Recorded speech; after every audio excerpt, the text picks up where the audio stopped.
Good morning, good afternoon, good evening. It is an honor to address the International Domestic Workers Federation and domestic workers around the world at the occasion of International Domestic Workers Day. This is a special international day because it coincides with the 10th anniversary of ILO Convention 189 on decent work for domestic workers.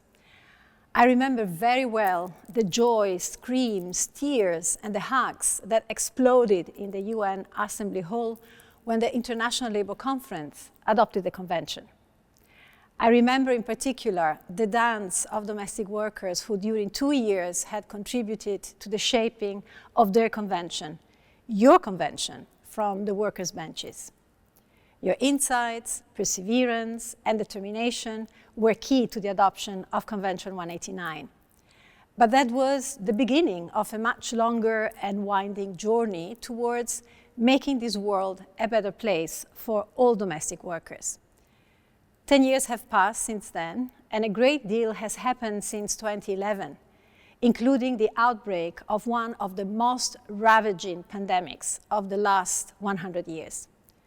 Today is the time to take stock of both the achievements and the outstanding challenges, and to reflect on how to accelerate the pace of transformational change. This is what the ILO's report, Making Decent Work a Reality for Domestic Workers, Progress and Prospects, 10 years after the adoption of the Domestic Workers Convention, which will be launched on 15 June, seeks to do. Let me share with you a couple of its main messages. We have seen progress in the recognition of domestic workers' labor rights.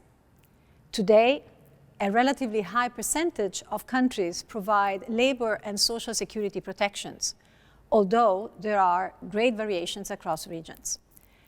There have particularly been advances in the regulation of working time.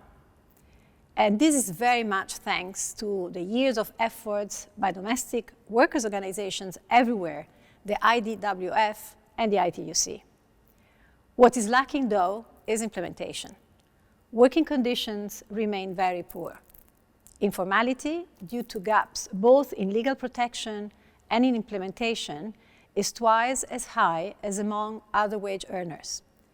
This means low and volatile pay, no paid sick leave, nor unemployment insurance, and often no access to health care either. These protection gaps have shown the devastating effects they can have on domestic workers during a pandemic like the current one. Many domestic workers have contracted the virus because of the lack of protective equipment and inability to apply physical distancing rules, and had to stop working and lost their jobs as a result. During the lockdown, many others were sent home without knowing whether they would be able to get their job back, and were given no alternative income to rely on. Many migrant domestic workers were laid off and unable to return home because of border closures, and in some instances were abandoned in front of their consulates. All have faced increased risk of violence and harassment. But the response by domestic workers' organizations has been an inspiration to us all. Despite all the restrictions, we have seen how they have delivered food, made protective masks, and checked in on the health of domestic workers. The role that the IDWF has played in supporting its affiliates to meet these most pressing needs has been essential. Domestic workers' organizations have also successfully mobilized and lobbied for the ratification of ILO Convention 190 on violence and harassment in the world of work, as in Argentina. These are very encouraging developments which bode well for the future.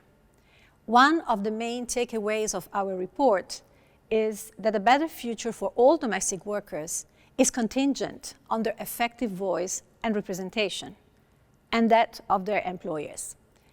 Collective bargaining and other social dialogue mechanisms are most effective in ensuring that laws are well adapted to the sectors and contribute towards its formalization. For that, we need strong, democratic, and well-equipped domestic workers' organizations. This Congress is proof that we are on the right track. I wish you the best of luck in your deliberation, and thank you very much for all what you do. Thank you.